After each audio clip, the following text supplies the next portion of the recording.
everybody. Thank you for coming to day 2 of Days of the Dead in Indianapolis. We're going to start our panel schedule off today.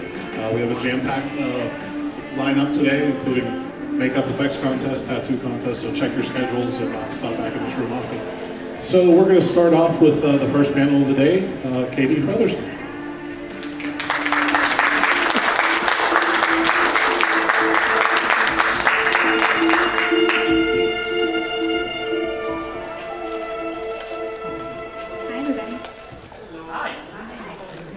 Taking some time out and speaking with us today. Oh, I'm happy to be here.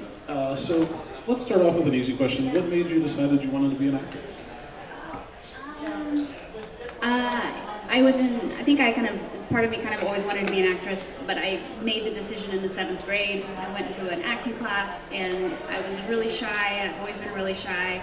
And I just decided to not be shy and to kind of be bold. And I did this little comedy sketch and people laughed and I was like, what?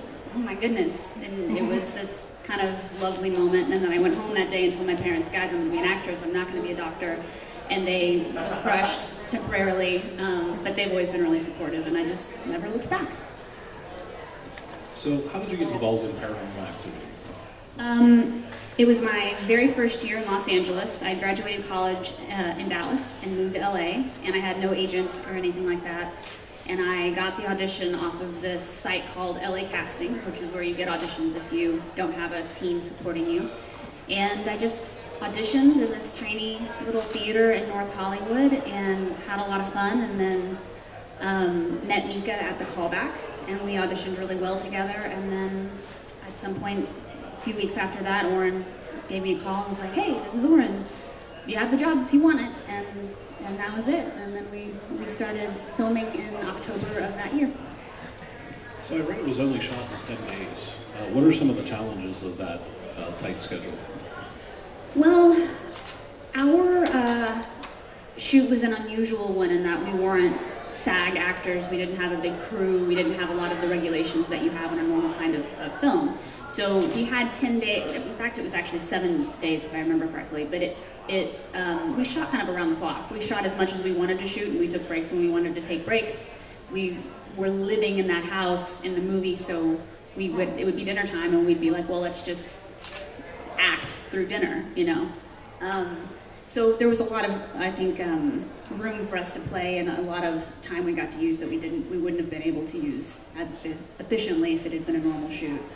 And the other thing is that when you have a small time constraint like that, it makes you be creative. You have to kind of get everything done, and so it doesn't give you a lot of time to kind of sit in the worry of things. You just got to kind of keep moving, so it was good.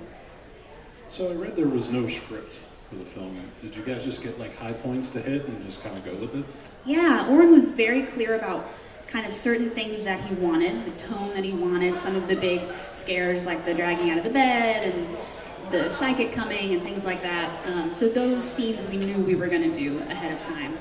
But the rest of it, kind of the arc of the story, really kind of evolved as we were filming it. And we kind of found the movie together and we improv'd all the dialogue. So it was really creative in a way that I think most times actors don't have the opportunity to be that kind of involved and that creative and that kind of collaborative. So I just feel so grateful that we were able to work that way together. So I found that obviously the paranormal element is the fear factor in the film, but there's also it plays on, when you're vulnerable and sleeping. Do you find that to be just as important as the paranormal element of the film? Yeah, I think both of those things tie back to the fear of the unknown and also the audience kind of scaring themselves. So anything that you guys think in your own head is going to be scarier to you specifically than what we show you. So it kind of like, the movie kind of caters itself to each audience member who's watching it. And so I think that's kind of what ties both of those aspects of the scare together. So did you know that there was a possibility for Katie's story to continue? Or was this just sort of a one and done and then it exploded? Well, originally, the ending we came up with when we were filming it originally, my character died. So we were certainly never thinking of sequels. We were never thinking of it being anything beyond this one movie. And then at some point, a year or two down the road, Steven Spielberg got involved. He saw it, and he gave us notes. And so we went back to San Diego, and we shot these kind of alternate endings, one of which ended up in the movie. And in that, of course, I don't die, my character doesn't die, and we were kind of like, interesting, okay.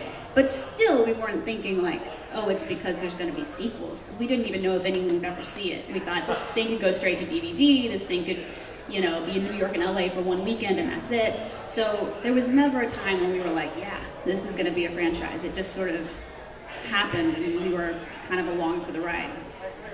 Now, I read Steven Spielberg's initial reaction was he took the DVD, put it in a trash bag, and said he didn't want it in his house anymore. Not that it was bad, it was just it really frightened him. As a, and the young actor, what is that like to have such really high praise from Steven Spielberg? I still have a hard time kind of really owning the fact that Steven Spielberg saw a movie I was in, it was amazing that he saw it and amazing that he responded to it and that he took the time to give us notes, and it means a lot. It means a lot. It was pretty cool.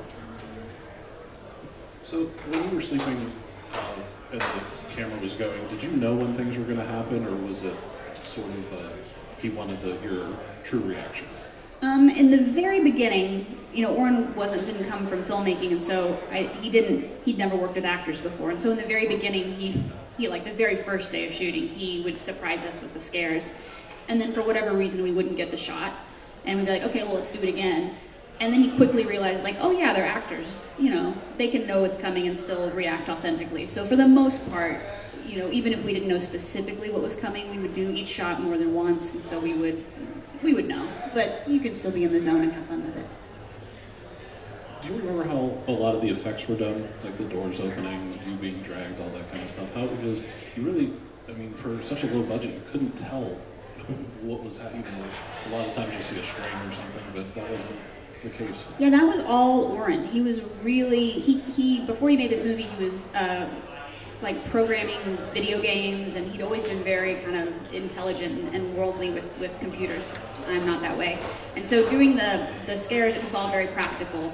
Literally, they had a harness on my leg, they used rope, they pulled me out of bed, and then digitally, frame by frame by frame, Oren would later go back and like paint and erase it out of this thing. So it took so much time. It took a year for him to get the first cut of the movie kind of really solid, because that stuff just took time, and he would do it when he got home from work and stuff. So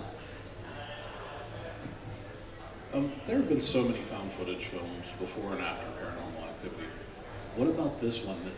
What made it work? What do you think? Well, I think I can speak for what made it work for us. And what made it work for us was a few things. One, we were 100% committed to making it as realistic as possible. So if there was ever a moment where we thought, why do they have the camera on? We didn't do it. Or we figured out a reason why they would have the camera on. Or, if there was any question that was asked, and I'm talking about the first film, of course. If there's any question that was asked that we didn't really have a good answer for, we came up with the answer. We didn't just give some sort of one-off answer and move on and leave that question for the audience to kind of like go along with, even though it didn't make sense. We really wanted it to be real. And the other thing is that we, as actors, really wanted to have a believable relationship and wanted that to be as important as the scares, so that the scares would mean more.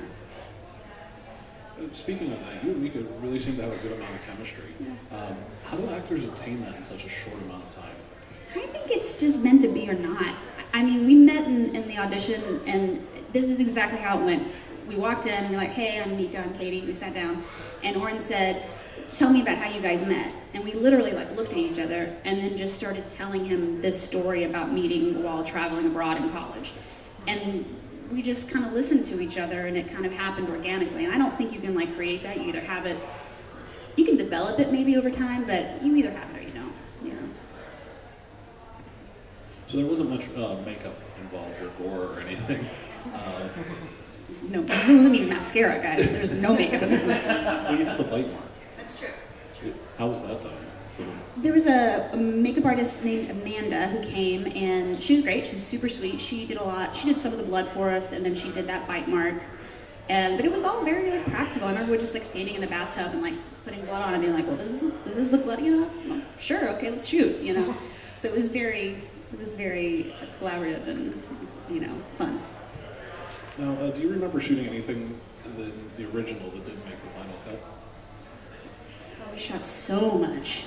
We could have like a 5-hour movie. A lot of the fun stuff got cut, a lot of the banter between us. There's a whole take of this movie that could be a comedy because he and I, the relationship between he and I, like bantering and being irritated and all that stuff. There's stuff out by the pool that got cut.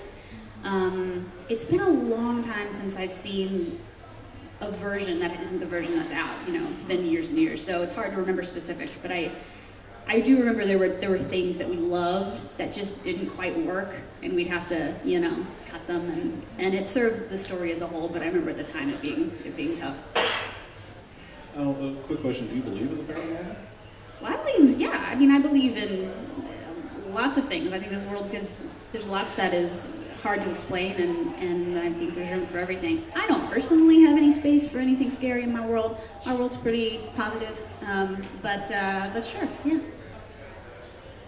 Now, the second film was taken over by Todd Williams, talking about working with him as opposed to Oren.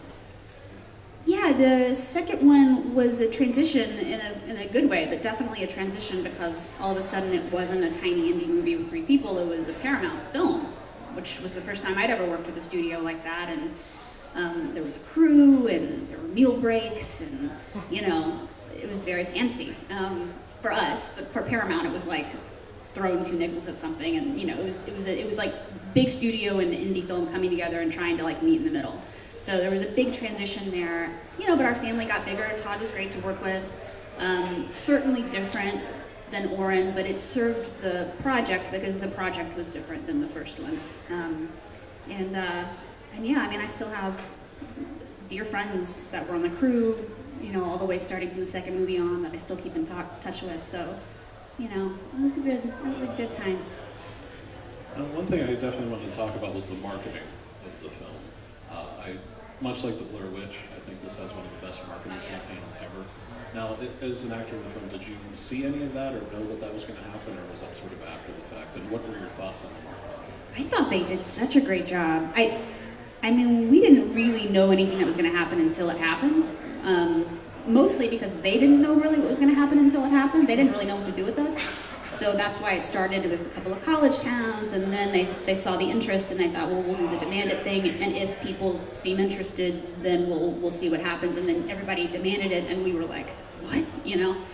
And so it kind of went from there. But I thought the marketing was so creative, and it was interesting because I remember there being real discussion about what do you put in a trailer. Because there's not a lot to show. What are you going to show us eating dinner? You know, like there's not a lot to put, without ruining the movie, you can't really put a lot in a trailer. So that's when they had the idea of the audience reactions, because that's really kind of showing what the experience is. And I just thought they did a great job. I was really excited about it.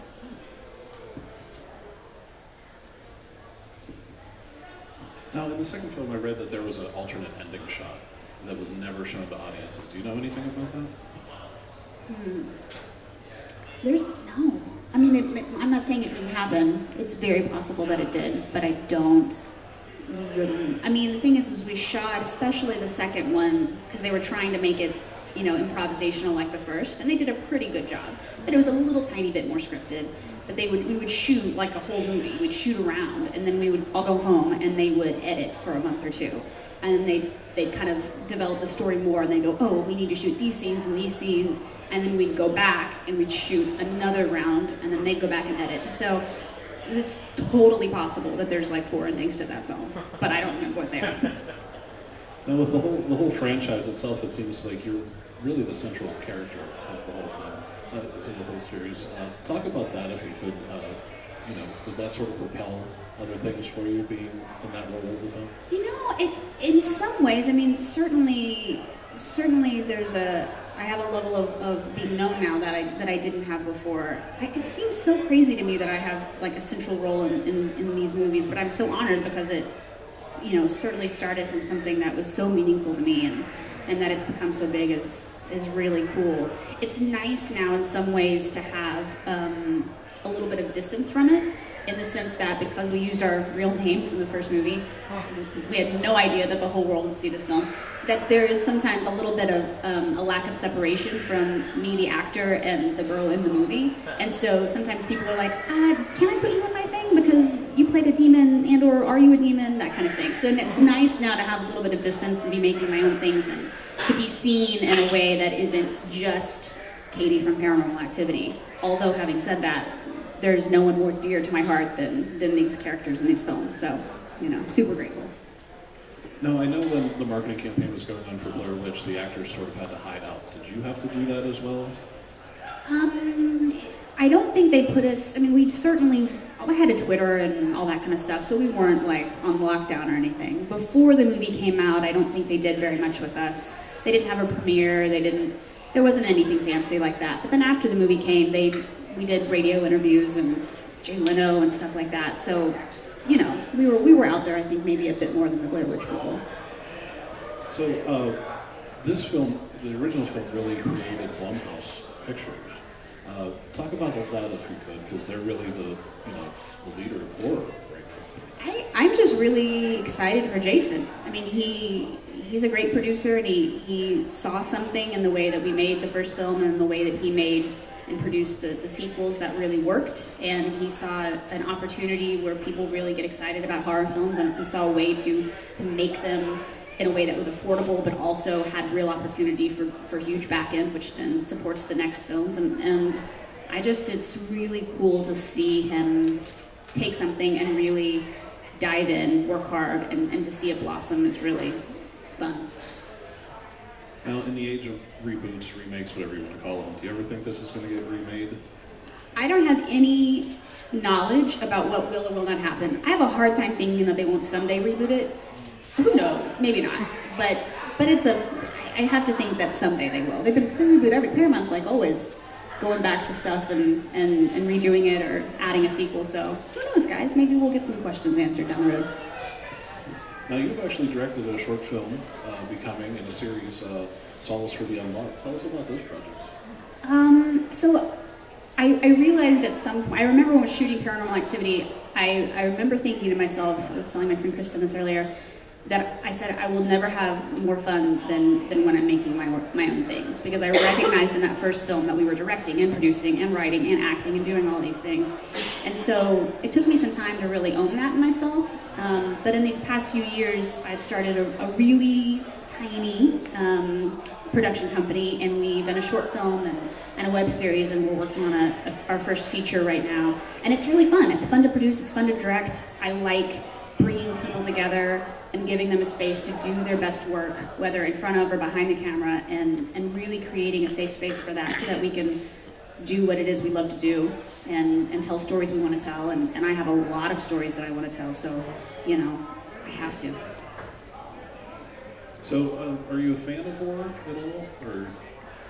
Yeah, the older I get, the less excited I get about being scared, because it's just, also I live alone, and so I think I freak myself out. But I just watched A Quiet Place last night in my hotel room. Guys, don't ever watch that movie alone. That's terrifying.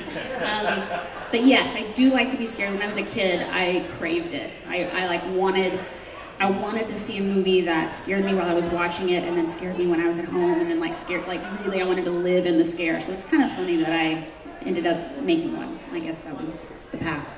You ever see yourself perhaps directing a horror film? Oh, I don't know. I think it'd have to be, maybe someday, it'd have to be so exciting. The concept would have to be so exciting, and it would have to be kind of in the vein of Paranormal or A Quiet Place, or something that really utilizes the audience's, interpretation of something, as opposed to like blood and gore. That would be too gross for me. But yeah, to kind of get in your head, that'd be cool someday. Yeah. So what is your favorite part of horror conventions, and why do you attend them? This is my second one, so I'm very new. I think my favorite part is just meeting people who are excited. It's like really lovely to talk to people and to hear about how much they appreciated the movie, or what their story is, or just to see where they are in the world and why they've come, and it's just nice to connect with people. All right, any questions from the audience? Hi, Katie. I wanted to know, with the first movie you said it took like 7 days for you guys to do that. What were some of the challenges you faced while trying to shoot that movie in such a short time? What were some of the biggest things you had that time? I don't know if the time frame really hindered us as much as helped us, because we knew we had to be done. Like Mika was in school at the time. I had to work restaurant job to pay my rent, so it was like we had that week to get it done. And we both lived in LA and Oren lived in San Diego, so it was a commute. And so I think the time constraint really helped us. It forced us to come up with an ending for the movie and shoot it. We didn't have months to go back and forth.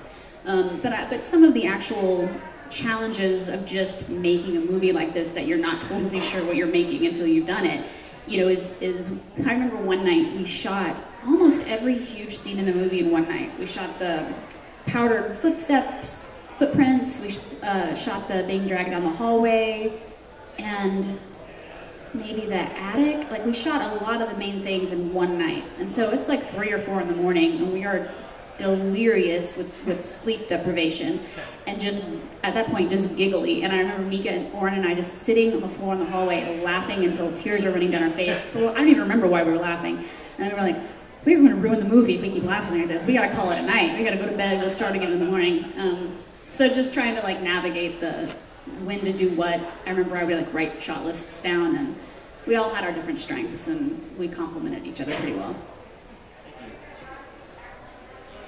I know sometimes when movies with the subject matter, they say that they experience stuff that's not part of the script. Did you guys experience any kind of paranormal activity that wasn't part of the movie?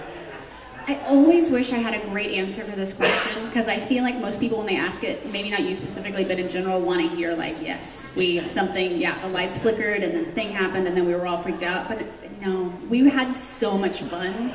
We had so much fun that Oren more than once had to tell us to chill it out with the fun, because we were going to ruin the film. And I remember we watched, I'd never seen the Ali G show on HBO, and so on our breaks, Mika and I would just veg out and watch an episode or two, and enjoyed it so much that we were kind of in this funny comedy banter, and Oren was like, no more Ali G. You were cut off until this movie's finished. And then when we wrapped, he mailed us a box set of Ali G, which was really sweet. I still have it.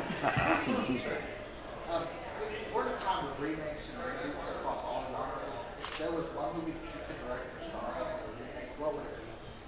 Oh, what a great question.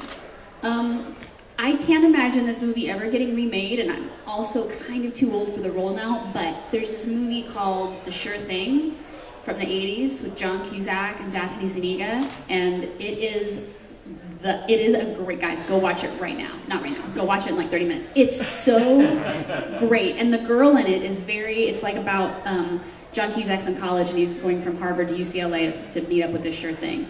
And he carpools with this very uptight, prissy girl, and they of course fall in love, and it's kind of a comedy of errors, but it's so well written, and the girl's role is so good. And if I had been college aged in the early 80s, I could have just killed that role, and I can still recite half the movie. So that would be the one.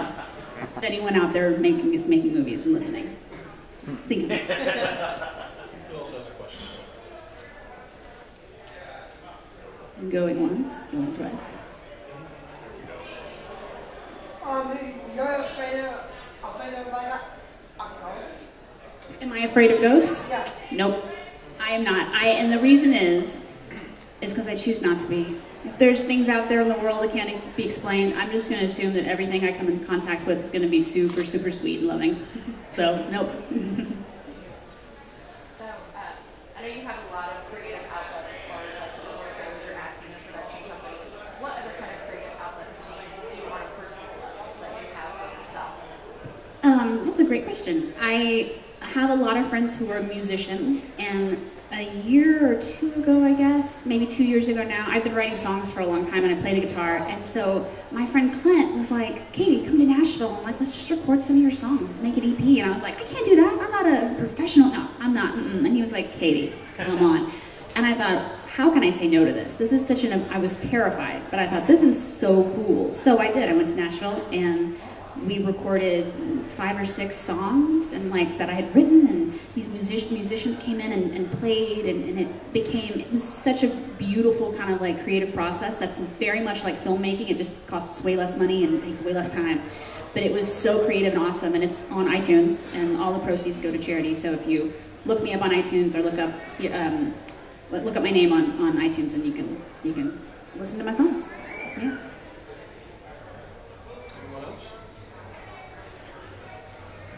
Just one last question from me. Obviously, other than the original, because the original can't get any better, what was your favorite?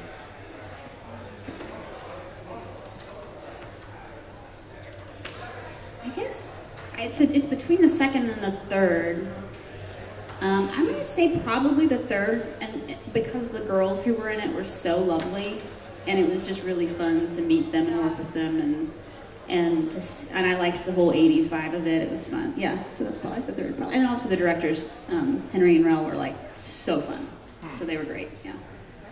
Well, again, thank you very much for taking some time. Go see Katie, get an autograph and a picture. Thank you very much. Put your hands together for Katie.